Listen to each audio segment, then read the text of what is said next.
আসসালামু আলাইকুম। তাবসুম ভাই একটা কোশ্চেন করছিল যে আমার একটা অ্যাকাউন্ট খুলে দিন। তো ওইখানে আমি কমেন্ট করছিলাম যে আহ, কি অ্যাকাউন্ট খুলতে চাচ্ছেন কাইন্ডলি জানাবেন।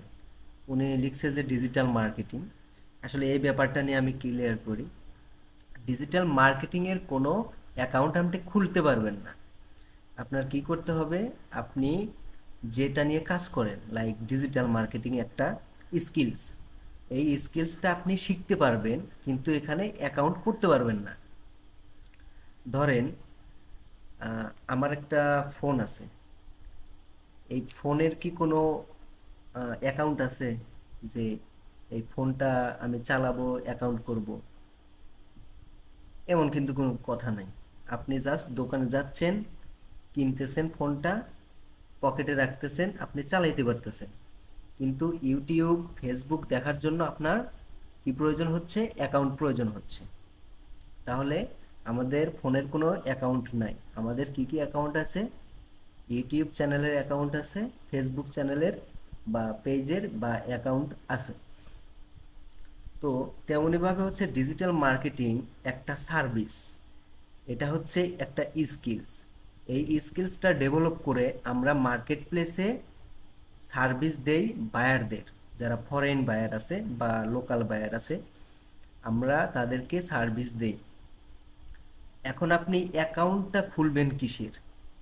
দেখেন, আমরা যে এই স্কিলসটা ডেভেলপ করছি, সেটা হচ্ছে ডিজিটাল মার্কেটিং বলেন আর ফেসবুক মার্কেটিং বলেন, এই স্কিলসটা ডেভেলপ করার পর আমরা ফাইবারে একটা অ্যাকাউন্ট করতেছি কাজ পাওয়ার জন্য বা অর্ডার পাওয়ার জন্য, যেখানে ফরেন বায়াররা আমাদের অর্ডার দিবে।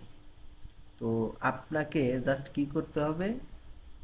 ফাইবারে অ্যাকাউন্ট করতে হবে। আপনি যদি ফাইবারে অ্যাকাউন্ট করেন, তাহলে ওই যে ডিজিটাল মার্কেটিং আপনি শিখছেন বা ফেসবুক মার্কেটিং শিখেছেন, সেটা সার্ভিস এইখানে প্রোভাইড করতে পারবেন এবং ইনকাম করতে পারবেন। এই ফাইবার মূলত একটা মার্কেট প্লেস, যেখানে আপনি আহ, কাজ করতে পারবেন, কিন্তু আপনার যে ডিজিটাল মার্কেটিং, এটার কোনো অ্যাকাউন্ট হয় না। আপনার কি অ্যাকাউন্ট হবে?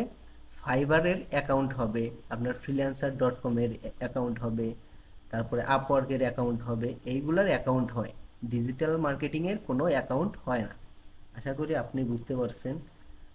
আর তারপরেও যদি আপনি না বুঝে থাকেন, আমাকে পার্সোনালি ভাবে নক দিবেন। আমার ফেসবুক আইডি তো আপনাদের কাছে আছেই, সমস্যা নাই। আমাকে মেসেঞ্জারে নক দিয়ে, ফোন দিয়ে আপনি আমার সাথে ডিসকাস কিন্তু করতে পারেন। আরও যাদের প্রবলেম হইতেছে তারা কিন্তু গ্রুপে পোস্ট করতে পারেন, আমি তাদের জন্য ভিডিও বানাবো, অথবা কমেন্টে গিয়ে সেই জিনিসটা আমি বুঝে বলবো। তো আপনারা যদি প্রশ্ন করার সাহস রাখেন, আমি বলে দিতে পারি আপনারা ধীরে ধীরে উন্নতির পথে এগোচ্ছেন। তো যারা মনে প্রশ্ন রেখে আমাদের ভিডিওগুলো দেখবে এবং যেখানে বুঝতে পারতেছে না সেই বিষয়টা যদি আমাদের সাথে আলোচনা না করে, তাহলে কিন্তু সে ভালো কিছু করতে পারবে না। তাবাসুম ভাইয়ের ব্যাপারটা আমার কাছে ভালো লাগছে, যে উনি বুঝতে পারতেছে না, বিদায় প্রশ্নটা করছে, এবং আমিও সেটা নিয়ে আলোচনা করলাম। এখন যাদের এই সমস্যাটা আছে তার মতো, তারাও কিন্তু এই ভিডিওটার মাধ্যমে ক্লিয়ার হয়ে যাচ্ছে। তো ভালো থাকবেন সবাই, আল্লাহ হাফিজ।